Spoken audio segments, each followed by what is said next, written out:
Welcome, guys. This is Kyle Chandler, Digital Innovation Leader with JCPS IT3, joined by Michelle Shorey, Hi. who is our resource teacher for high school ESL and is also World Language Certified K-12. Correct. So today we're going to discuss with you guys how to leverage the power of digital tools in world language classrooms to render digital artifacts for the backpack of success skills. Artifacts rendered in this lesson would be wonderful fits for the success skills, including effective communicator, prepared and resilient learner, or globally and culturally competent citizen. So with that, I'll turn it over to Michelle and let her talk a little bit more with you about the standards and how this relates to content. All right. Can we switch this into present? All right. So welcome. Happy to be here. First of all, the American Council on the Teaching of Foreign Languages has 5 C's or 5 readiness standards or goals, and they're all about communication, cultures, connections, comparisons, and communities. So the one we're going to focus on today is communication, because we're going to use some digital tools to get kids to communicate in their second language so they can demonstrate proficiency. All right, so focusing in on communication, there are 3 types of communication. There's interpersonal, which really works with reading, writing, listening, and speaking skills. There's interpretive, which is just reading or listening. But then there's presentational, where the kids are using the language to demonstrate proficiency. So here we're going to work at speaking and writing. But for this artifact, we're really going to zero in on speaking, because it's really exciting, Kyle. When you speak a foreign language or a world language, you can actually show that you can use that skill. So it's not just a passive thing. So we're going to get kids to really show that they've achieved proficiency. That's been one of the most interesting things to me about my really introduction into world language with some of the team is how immersive the intent is and how useful it can actually be as a skill in the real world. So It's exciting to see kids get to use this in class.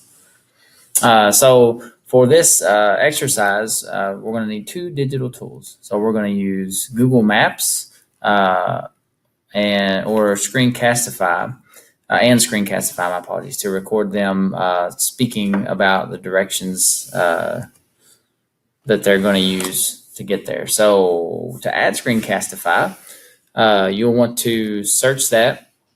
And if you do a Google search for Screencastify, it'll pop up and let you go to the store to install it to your browser. When you've done that, you'll see an icon that pops up that looks like this. The other tool that we're going to use is Google Maps. So on Google Maps, once you have come up with a destination, you can search that destination and it'll pull up the city all around that. And from there, we're going to use the street view with this little guy in yellow in the bottom right-hand corner. And when we grab him and drag him out to the map, you'll see all the streets turn blue.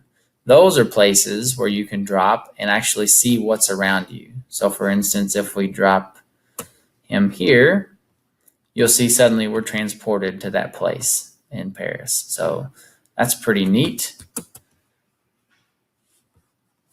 So the cool thing with this is that the kids, it might be a little expensive to take your whole class to Paris. I don't know. But here we can actually have an immersive experience where the kids can actually move around and they have choice, right? They don't have to just sit in one spot or look at your slideshow.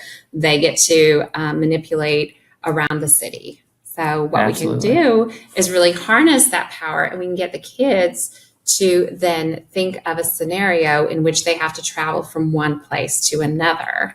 So the kids can practice using the target language by saying, like, how do we get from the Arc de Triomphe to La Tour Eiffel? So how will we do that?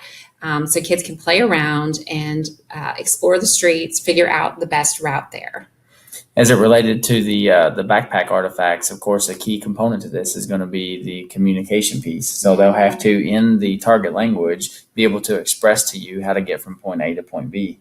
And some fun ways we had brainstormed, maybe making that into a scenario that seems real world to them might be if they were visiting and suddenly needed to find a route from their hotel to the nearest hospital. Yes. Or maybe from one museum to another in the city. The list goes on and on. But Michelle's been great about spitballing with me back and forth on ideas to really make it feel authentic to the student so that they can get engaged and really hop in on it. So I think like with beginner students, I'd really let them play with it like a specific route, like from one place to another, and they could rehearse and really think about it.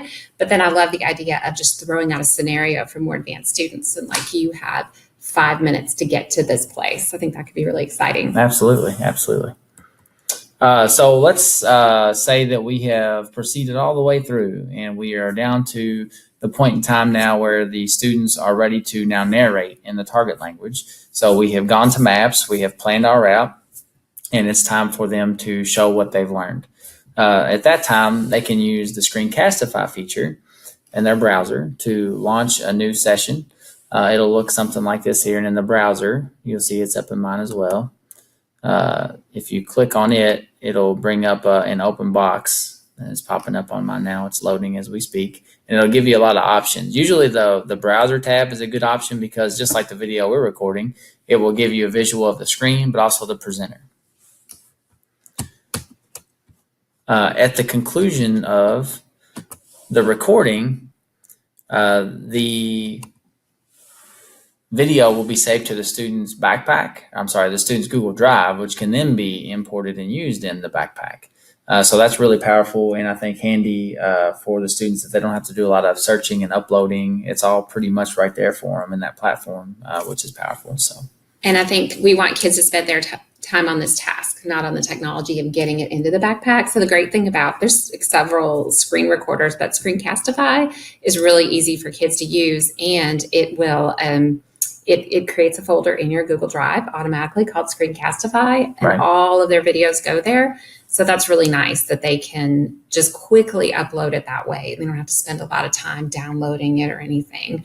So I like Screencastify a lot. We actually were curious about that very thing from a student perspective. So in researching this, we found that when they go to add an artifact to a success skill, it pulls up recents and folders, and one of those folders would be the Screencastify folder. So again, it's right there for them to pull over, and they can add it then later to their showcase if they get ready to do their defenses. So again, it's really pretty seamless, which is it has been rare in the past, but increasingly common, thank goodness, this day and age. So to Michelle's point, we want the students focusing on the content and the experience, not fighting technical issues. So I think this will lend itself well to that.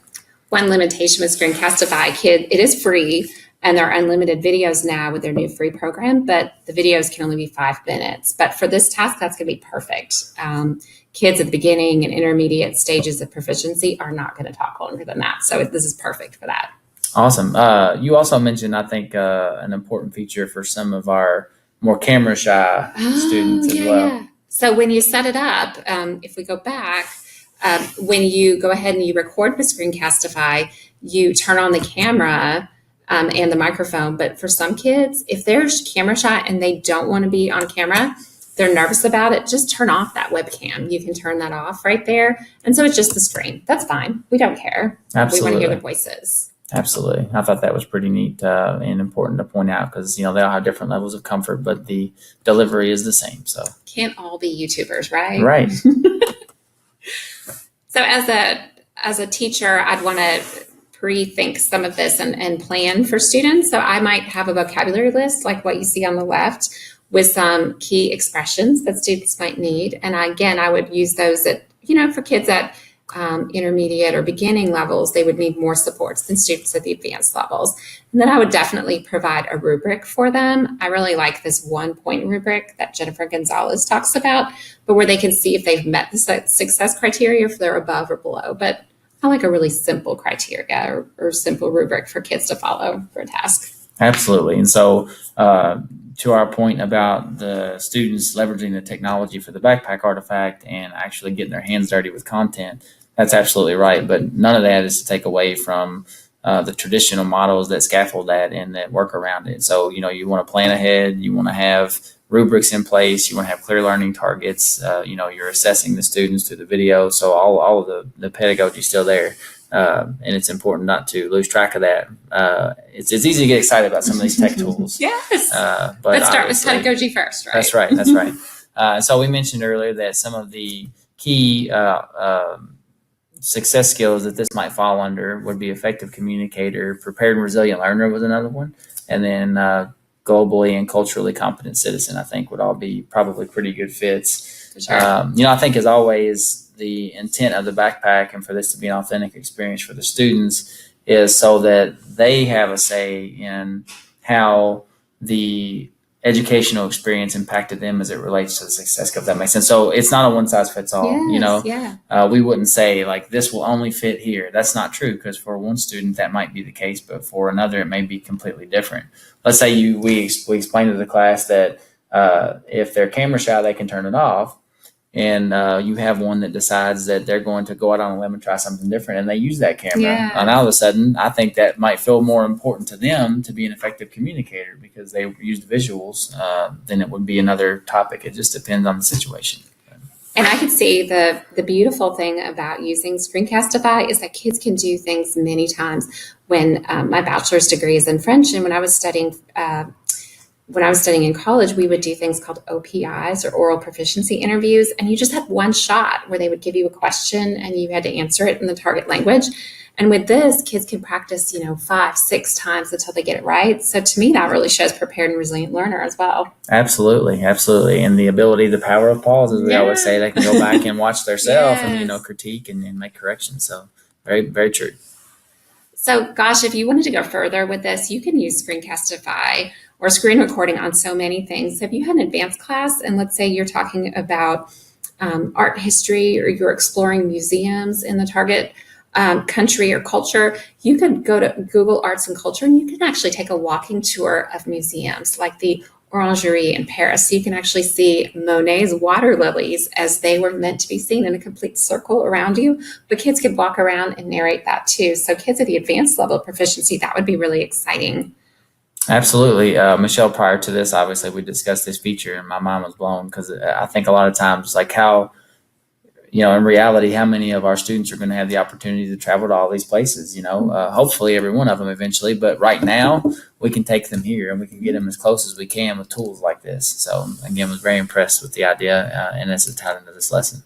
And if you have ESL students, English as a second language students, this would be a great thing for them to go back and explain some of their work that they've done. Maybe they want to do a walking tour of the setting of a novel they're reading, or maybe they could go back and give a screencast talking about an artifact and why they placed it in their backpack, because they get nervous too for their defenses. So maybe having some narration around a piece embedded would be good.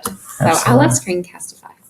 If you would be interested in inviting Michelle and I to collaborate or co-teach with you, or if you just have general questions about any of the tools or any of the instructional things that were mentioned for your world language or ESL class, we'd love to hear from you. You can find us on Twitter at Chan the Man or Michelle Shorey, or via email in Outlook. So we hope to hear from you soon, and thanks for joining us today. I will.